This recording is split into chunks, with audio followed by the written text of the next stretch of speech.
now tuned into Urban Voice Media.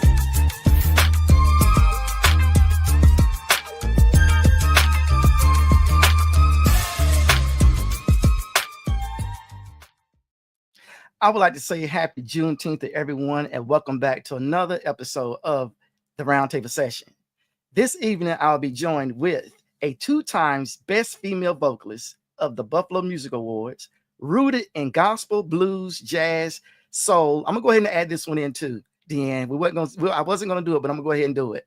Pop and country. She has collaborated with several notable artists and producers, including Snoop Dogg, Rashawn Odell, Mick Hayes, and Ted Perlman. She was inducted into the Niagara Falls Music Hall of Fame and in 2019 awarded Best Jazz CD from jazzbuffalo.org. Has 3 chart-topping albums, It's My Time, Stay Here, and Desperately Seeking DeeAnn. With an authentic, captivating voice and superb storytelling lyrics, sitting at the table, ladies and gentlemen, we have DeeAnn DeMaio. How you doing, DeeAnn? I am well. How are you? Wonderful, wonderful, wonderful, and excited to have you for so many reasons. I'm excited to have you. Thank you for having me. I'm really grateful. DeeAnn, you have been busy, coming from, it said, a small steel town outside of Buffalo. Where is that? Niagara Falls. The seventh wonder, one of the 7 wonders. Yes. You know, I think that's a place when people say I want to go and visit. Niagara Falls is one of those places they want to go visit, like the Grand Canyon. It's absolutely. I mean, I live 20 minutes from there. I don't go as often as I should. It's beautiful. Right. And, you know, like with me being here in Charlotte, North Carolina, a lot of people, they ask, you know, what's there to do in North Carolina? I'm like, I have to think. I'm like, well, we do have the mountains. We do have the ocean. Some people have never been to either one. Ooh. And I'm like, wow, how can you not ever been to the ocean or the mountains? But yeah, I mean, we have the lakes too. So that's why we have the weather that we have. But the beauty of the lakes is just, yeah. As I stated earlier, you are a former pop rock country singer who's now a blues, jazz, soulful singer. Yeah. With a little gospel. Am I correct? Yeah, the gospel comes from church. And I was actually born and raised in a Catholic church, so it doesn't come from there. But I mean, just going to a Baptist church, I fall in love with the music. I'm so moved by the music. How did you go from pop rock country to the other side? So, I started there and I took some time off to raise my kids, and life just teaches you soul. It teaches you love. It teaches you passion and experience. Mm-hmm. The music I was doing before, it was, you know, it's very structured and nothing wrong with it. It's pop music. It's great. But I felt like I needed to go outside of the box a lot, and I wasn't able to so much. And then all of a sudden I start singing and scatting, and I'm like, oh, this is cool. Because I could hear so many things I always wanted to do, but didn't do it. So now I just do whatever I hear. I heard that. If it's good, it's good. If it's not, we'll figure it out. Exactly. A musician, an artist is an artist, no matter what. I read where your father, he's also is he a singer or a musician? He was a singer with the most amazing tone, phrasing, spacing, articulation, you know, his pitch, everything was just perfection. So smooth and calm. But he had one little problem. He had real bad stage fright. So he sang everywhere, like through Niagara Falls and Buffalo, but nervous, extremely. And I mean, I have that painfully shy kind of thing too, but I don't know. I think each generation we get less and less, maybe. Mm-hmm. But you know, DeeAnn, I think everyone, you know, has a little bit of nervousness in them once they before they get on stage, and then once they get on stage, it evaporates at some point. It evaporates when you're get inside the song. So obviously your sound needs to be right. Your musicians, everything is actually, it's not always right, but you still need to get inside the song and make it the best it could be. Because, I mean, things happen on stage. You can't hear yourself. Someone's playing wrong. Someone can't be there. I mean, there's so many things that go wrong, and the show goes on, and you just keep plugging. But when you know what I find great about what you just said. The show goes on, and at the end of the show, people come up and congratulate you on how great the show was, and you'd be like, "What? Are you listening? Didn't you hear how bad I screwed up that song?" I actually screwed up the lyrics in I used to sing the national anthem a lot too, and I one time I switched one line, and I was like, "Oh my God, I can't even believe I did that." And I got off, and I went. It was for the Air Force, and I went to my family and friends that were there, and I said, "Oh my God, I can't believe I did this." They said, "Did what?" I'm like, "What? Don't you listen?" So yeah, they don't hear a lot of things. They don't. So it's all good. It's amazing. It's amazing. I one of my other businesses I have is a entertainment company, and we promote shows. And we did a show with Tony Terry, and there was so many things that was going on that evening, and I was overly frustrated. I tried to humble myself. I tried to woosah down, and people were coming up to me rushing after the show was over and congratulating. They, "Where's the promoter? Where's the promoter?" And they finally found me, and they've been giving me hugs, telling me they got married to some of Tony Terry's music and how they enjoyed the show. And I'm like, really? Did you not see all the other things that was going on? No, they didn't see it. And it reminds me, and this is not to do with fans, but with my father. So my father was my biggest mentor. And when I thought I did a great show, I thought I did, I would go to him and waiting for him to tell me. And he called me Dolly. "Dolly, you did this great. You did that." And he says nothing. I'm like, now I got to ask. And then, when you got to ask, it's not good. Right. Well, now that you ask, he's like, and he was letting me know the things I should do differently. And I was like so disappointed, but I learned. That's how you learn. Speaking of your father, I read where it said that as a little girl, your father introduced you to the music of Ella Fitzgerald. Oh, yeah. When you hear of Ella Fitzgerald, this CD right here, what's the first thing that comes to mind to you when you see the Ella Fitzgerald? Just live energy, scatting all the way. I don't know all her covers, so I saw all your CDs. But she always, she can give such soul into a song, but then she could start scatting, and she blows me away. And I am just like, "Dad, I can't do that. I can't scat like that." It's like, "Dolly, you can do it. You just start doing syllables." I'm like, "But where do I go?" You just go where you hear it. Have you picked up some of it from her though? Just a little bit to where. Yeah, I listened to her a lot, Sarah Vaughan. Even listened to Natalie Cole because he had Natalie Cole. You got Sarah in there? Yeah, wait, Sarah. Yeah, there she is. Yeah. What I loved about her was her tone was just so distinct. Like you knew that was Sarah when she was singing. And I did a show in honor of her last year, so I got to learn more of her history. And it was so beautiful I was just so honored to do that for her show. It was her 100th year. What about this guy right here? Yeah. Yep. When you see or think of or hear of Miles, what first comes to mind to you? Oh my gosh, I'm drawing a blank to his title. His famous song. Help me.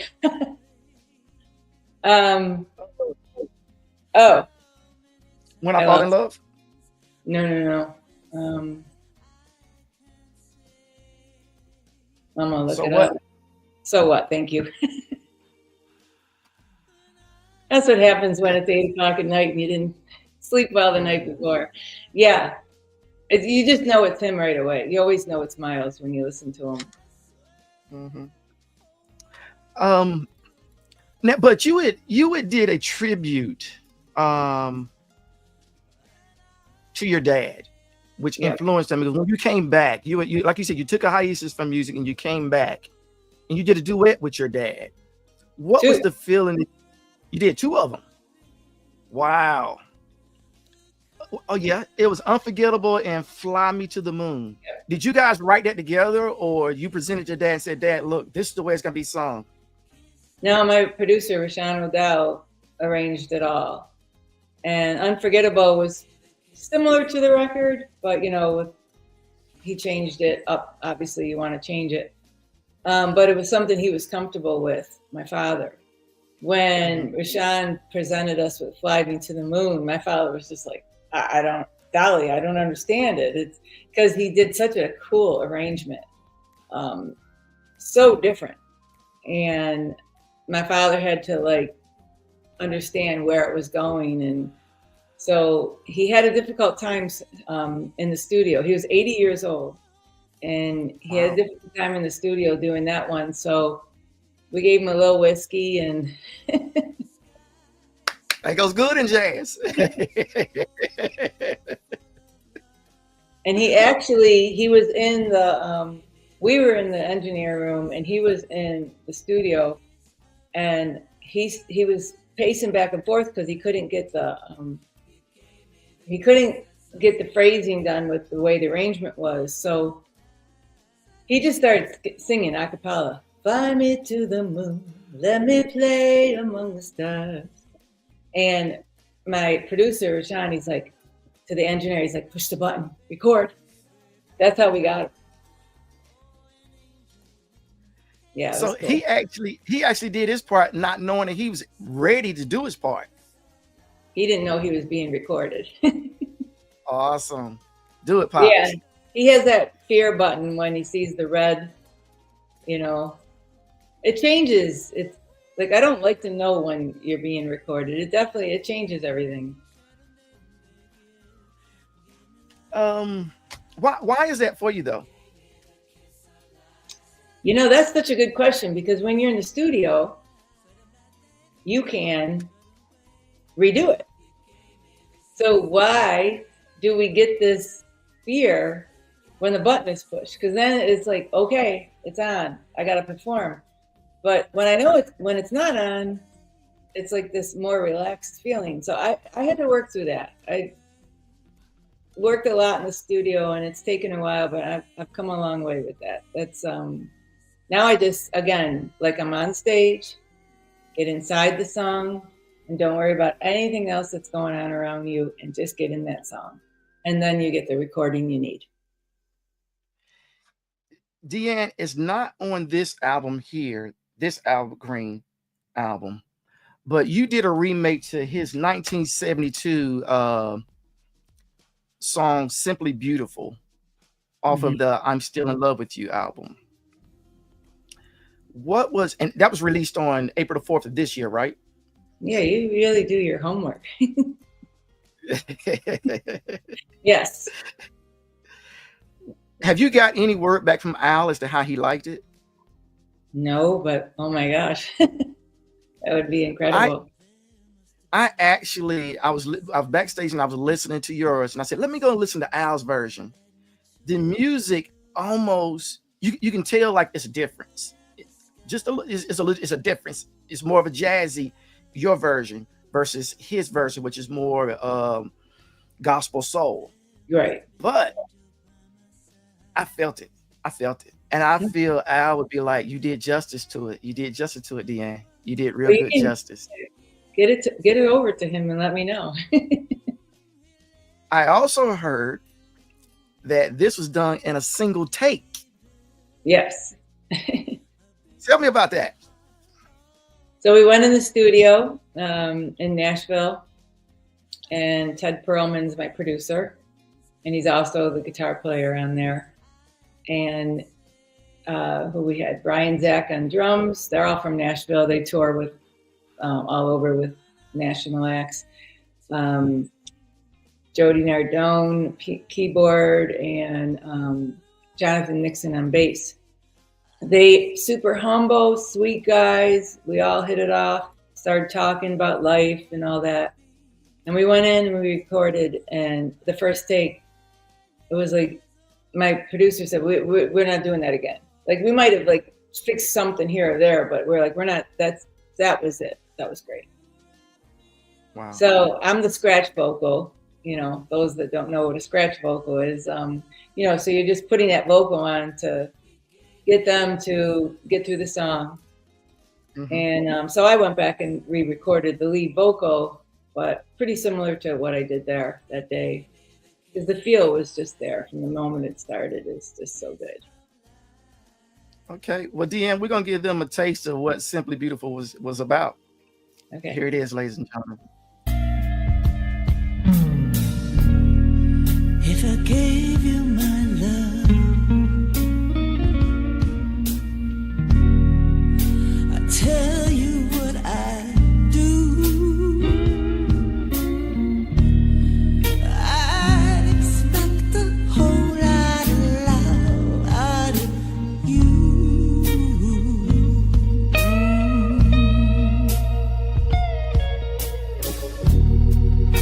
You got to be good to me. I'm gonna be good to you.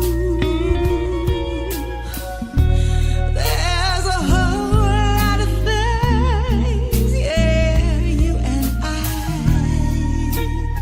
could do. Oh.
DeeAnn, that last little bit, it sounded like the gospel choir came from church out of Raleigh, North Carolina, and did that part for you. Oh, wow. I forgot to mention, that's Mo Loughran and Damian Horn, who are great singers that live in Nashville, that did the background. I think this lady right here, Billie Holiday. This gentleman right here, Lionel Hampton. This gentleman right here, Count Basie. And still, I think Buddy Guy is still with us. Buddy Guy, they would have loved to done work with you. Oh, wow. I didn't expect that. I really do feel that. Yeah. Oh, so, you know, it's crazy. My drummer I used to work with, Lou Marino, I do a jazz session every Wednesday. It's an afternoon thing at Sportsman's in Buffalo. And Lou Marino used to work with Billie Holiday. And yeah, and he passed away a few years ago. But Lou said he talked like this. He had that Italiano. He said, "You know, DeeAnn," says, "you're really good." I said, "Really, Lou? Coming from you, working with Billy and who else?" He's like, "No, you got what it takes." And I was like, okay, I'm taking it. But yeah, I love Billie Holiday. She's just, I actually listened to her. She's probably one of my faves. In my intro, DeeAnn, I said that your voice was authentic. Oh, I say that to say this. If I closed my eyes, I would not put your face to your voice, even though your voice is authentic. You can tell you're not mimicking, you're not trying to be someone you're not, but I would generally think you was a sister. I love it. Just like Tina Marie was with Rick James. You Oh, close your eyes, you would have thought Tina was a sister. But you I can always tell felt Tina wasn't trying to mimic no one. She was just who she was. I felt the And same that's way what I about Joss Stone. I don't know if you know her music, but when I first heard her singing, I felt the same way. But yeah, but thank you. That is like such a compliment. yes, yes. And you can tell that you're not reaching, you're not trying to grab notes that don't belong to you. No, You're singing naturally. It's authentic. And I use my head voice a lot. So, the belting voice in the pop world, you had to use like Whitney Houston, she'd use that belting voice and keep going higher and higher. So I learned how to use my head voice naturally, and it increased my range. Like I could go almost 3 octaves just because I used that head voice. And you had spoke earlier in reference to Ted Perlman. How did you and him connect? so my publicist, Tom Esty, I reached out to him one day and I just said, I need a new producer. My producer moved and he's working on some other projects. And what do you have any ideas? And he's like, I have the perfect guy. And that's how it. So Ted came in. He lived in Nashville at the time. He lives in West Palm now. And he came here and spent a few days, working with me the 3 days in a row, getting to know who I was and understanding my voice. And then I realized, wow, this is a good connection. And we found that we both are strong believers, strong faith in God. So that sealed the deal for me.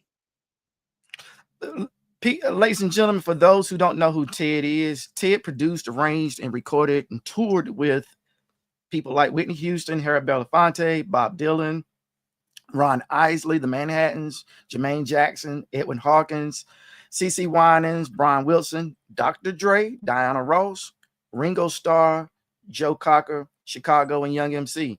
So Ted he's the man. He's the man. He's the man. At first I was like, okay, so you're going to work with me. I mean, I believe in my voice. I believe in who I am, but I don't have that experience. And he's like, I love a voice and I love your voice and I can do things with your voice. I feel that. So now, did he work with you on both projects, Simply Beautiful and Kiss of Life? yes, we're doing a whole album. So we have some other stuff that's really crazy that's going to be coming. Ladies and gentlemen, when I say Kiss of Life, I didn't really do you know what album that was on? I don't know. I'm terrible with knowing people's albums. And today we don't have albums hardly anymore. So right. Yeah. Kiss of Life. Here it is right here. It was on this album right here. It was on Sade's Lovers Live. This album right here is track number 5, Kiss of Life. Ladies and gentlemen, when you hear her version, DeeAnn's version of Kiss of Life, and I'm gonna show you, like I showed her earlier before we got on set. This is one reason why DeeAnn is really truly here, because she did my that was my girlfriend when I was in college. And I kept everything she ever gave me. It's right here. I love me some Sade. And you did. I ain't gonna say nothing. I'm just gonna let everybody hear what you done to Kiss of. Actually, before I do that, Kiss of Life, is it out now or will it be out tomorrow? Tomorrow. Tomorrow. And then it'll be on Spotify, all platforms. Yep. Apple all the Music. platforms. And on at your webpage? Oh yeah. That's my, yeah, I'll be putting it on tomorrow, the links to it when I get the links. Sounds great. Ladies and gentlemen, y'all check this out right here. You gave me the kiss of life. Kiss of life. You gave me the kiss that's life. Kiss of life.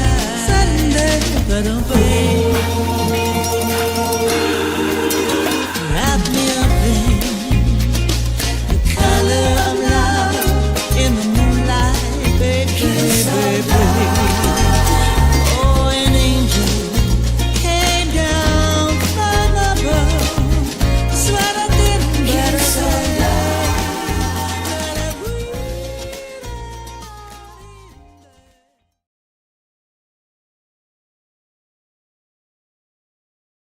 Wait a minute, DeeAnn. Did you go to the Fountain of Youth to do that picture? Because something ain't. She looks like you went to the Fountain. You look 17 on that picture, DeeAnn. Come on now, talk to me. I don't know. I mean, it's a few years ago, but the picture's not that You old. look 17. Or is that your daughter? That's your daughter. Or your niece. Come on now, talk to me. It was beautiful. It's beautiful. It's Thank beautiful. Now, another same question. Have you heard anything from Sade's camp? No, but it's not released yet. I mean, but I would love to. I mean, well, she was your girlfriend, so you know, you should contact her. When we get off, I'll hit her up. I'll hit her up and let her know. I'll hit her up and let her know. We broke up on good terms and everything, and you know, went our separate ways, but we still got that connection. There you go. All right. Experience, you performed solo concerts, big bands, festivals, and churches. What stage, if there was a stage for you to perform on that you haven't performed on yet, once you perform there, you'll be satisfied? What type of stage would that be? Probably the Apollo Theater. Really? Yeah, I just think. Did you say Apollo? Yeah. DeeAnn, come on, man. I mean, honestly, a stage is a stage. I learned that a long time ago, that doesn't matter how many people are in the audience, and it doesn't matter how big the stage is. Like, I've performed in big stages here in Buffalo. Shays is a big stage here. Seneca Casino, it's a big stage, and I didn't do art part, but I mean, the stage is a stage, so you always have to just bring everything you have to each stage. Whether there's, like at the Erie County Fair Grandstand, I opened up for George Jones when I was doing the country music, and I mean, there were thousands of people there. Or whether there's 30 people at the Wednesday afternoon, you know, luncheon at Sportsman's. A stage is still a stage, and you still put that performance on. So I don't know, but yeah. Are you more nervous with 30,000 versus 300? I think the smaller crowds are harder because they're right on top of you. So I play at a place called Paul's Art House in Buffalo, and it's a beautiful, intimate setting. It's like a living room, tall ceilings, and Lastra, she's the owner, and she always gives the little speech right before we start. This is a listening room, no talking while we're playing. And it's so cool because people don't talk, but they're right there. They're right on top of you. And you can see them. It's good and it's bad. Sometimes I love that. Sometimes it's all good. But I love the 30,000 crowd too. I mean, that's really good. Most definitely. You said earlier that you were doing more. are you doing a full album like what you the like Simply Beautiful and Kiss of Life, or it's gonna be some originals as well? There's a few originals and a few more covers, and then a couple of Ted's originals. Mhm. So it's a mixture. It's a mixture of soul, jazz. We even have a song that we threw in there that we wrote.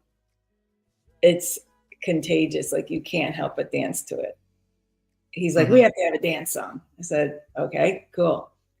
And he just came up with this rhythm, and I heard this melody, and it's like opposite of what the rhythm's doing, and it just worked. And I can't wait to share that one. It's a great combination of almost different genres, but kind of a jazzy soul, R&B, little pop. Mhm.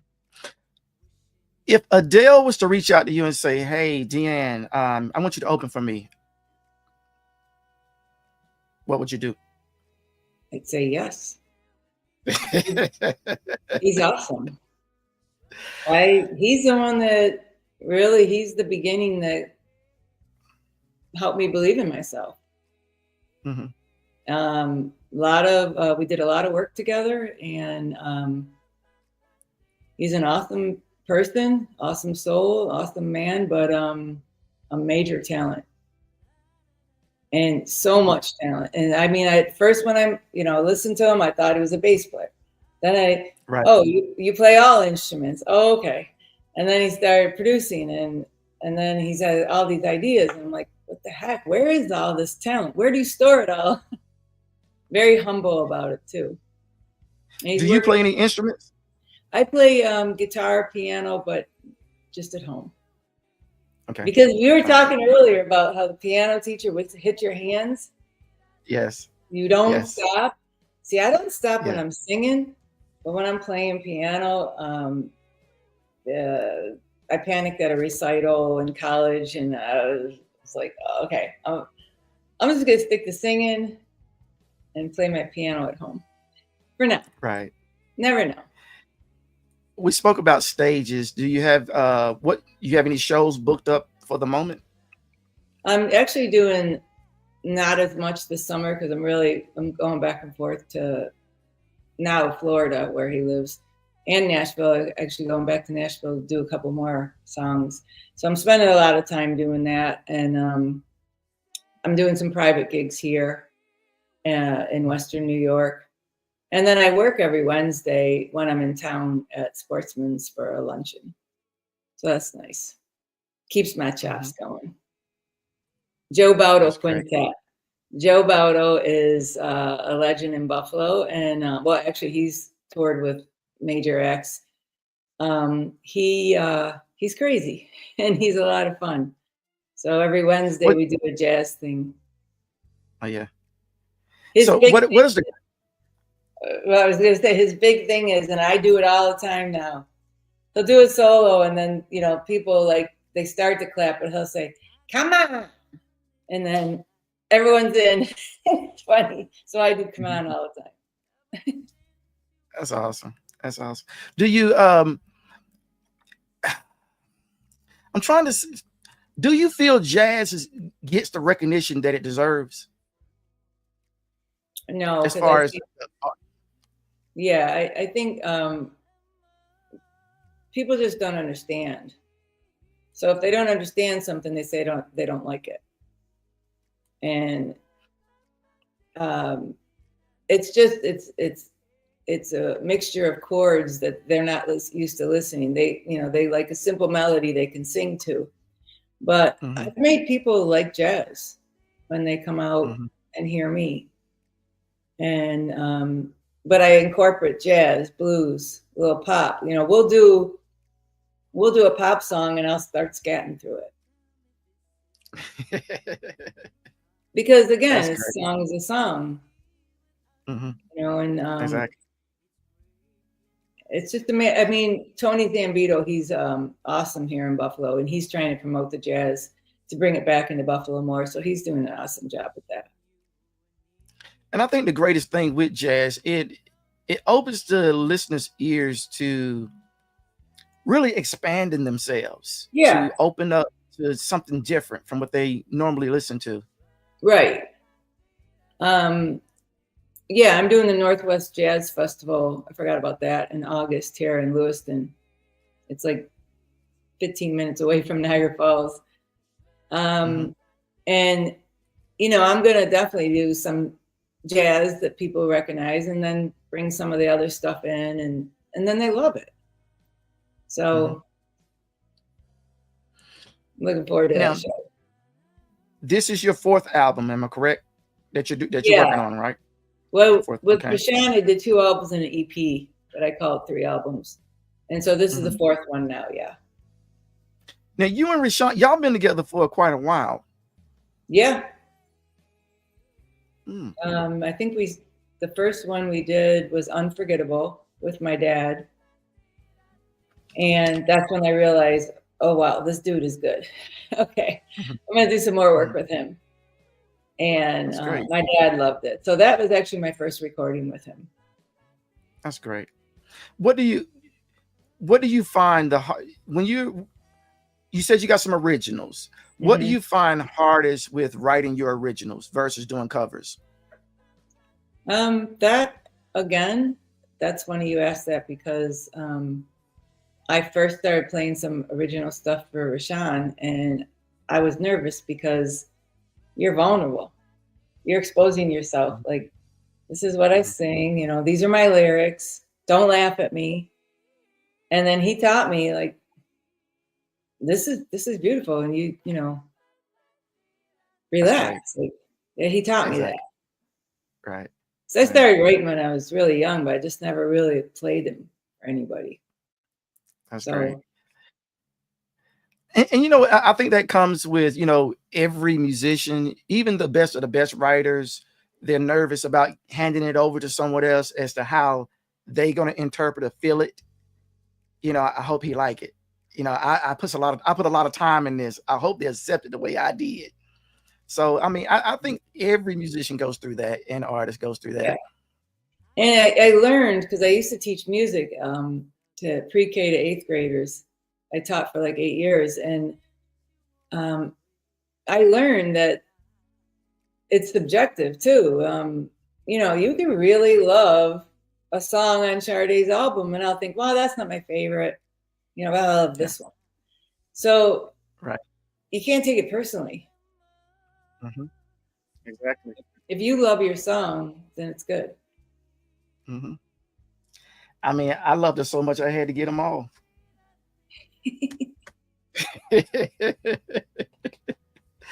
If there was an artist that you could follow, either open up for or follow behind, who would that artist be on stage? I love Anita Baker, Gladys Knight. Now, would you open for Anita or follow behind Anita? What do you mean follow behind? Like, you the closer. She's the opener, you the closer. I don't know. I'd be opening for her. Ready to say that. You got to come strong now, DeeAnn. That's Anita. I mean, come on. Sweet love. Yeah. I mean, I know, and she's been around a while, but I've always loved her tone. Oh, as soon as she starts singing, it is like just such passion, and you knew that was Anita. Was she like one of the I guess you would say an idol to you or a mentor to you? Yeah. With her project she put out. Okay. Yeah, I loved her range. The way she would be so low in the, you know, like Sweet Love, and then just soar up into the sky. Like, I just love that. I love low notes. I love when a woman can sing really low, but hit the note. And she did that. Awesome. DeeAnn, is there anything you'd like to tell the audience about you that we don't know or we need to know?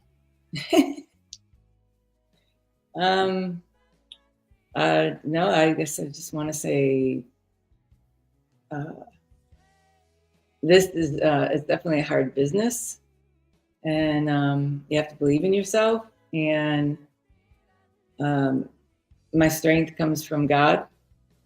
And when things don't go as well as I plan or what I want, I always know that I have to follow God's plan. And I definitely got that strength through losing my son a few years ago. When I lost him, it changed me. Mm-hmm. Mm-hmm. That's good that you kept the faith and you kept your determination. It wasn't easy. Hey, it wasn't easy. You made it through. You made it through. That's the thing. You made it through, and you're still making it. Yeah. I want to give special thanks to Tom Etsy for reaching out to Urban Voice Media and sending us your information. Yeah. Also, ladies and gentlemen, you can go to Apple Music. You see it going across the screen. Also on Spotify and her page. You can go there tomorrow as well as DeeAnnmusic.com. And not actually, you can go there now. Don't go now. Wait till the show's over. Yeah, I was gonna say, what are you making them wait till tomorrow? Yeah, once the show is over with, go there and go ahead and start purchasing some of her stuff because she has some good stuff over there. But if you want a copy of Kiss of Life, you can purchase that tomorrow. Yeah, on either one of these platforms here, including her page there on the screen. Also, you can go to follow her. You can go to Instagram. It's DeeAnn_DeMayo Sings. Ladies and gentlemen, I'm gonna tell you something. Her last name is DIMEO. It's DeMayo. Thank you. I wrestled with that, so I had to just. Oh yeah, everyone does. Trust me, I can't even tell you my whole life. And then what did you say after you figured out DeMayo? Then you said something funny that everyone said. Pass the mail. That's the only way I can remember. Pass the mail. I love having fun, DeeAnn. I'm glad that you smile. I'm glad that you're a happy person yourself. If it's the Creator's will and the river doesn't rise, I'll see you on the other side. I want to say thank you, DeeAnn, for coming by. Be blessed. Thank you for having me. And thank you, Tom, for bringing us together. Thank you, thank you, thank you. Until next time, you keep smiling, you keep listening, you keep doing and singing that good music because we love it. Thank you. All right. All right. Until next time.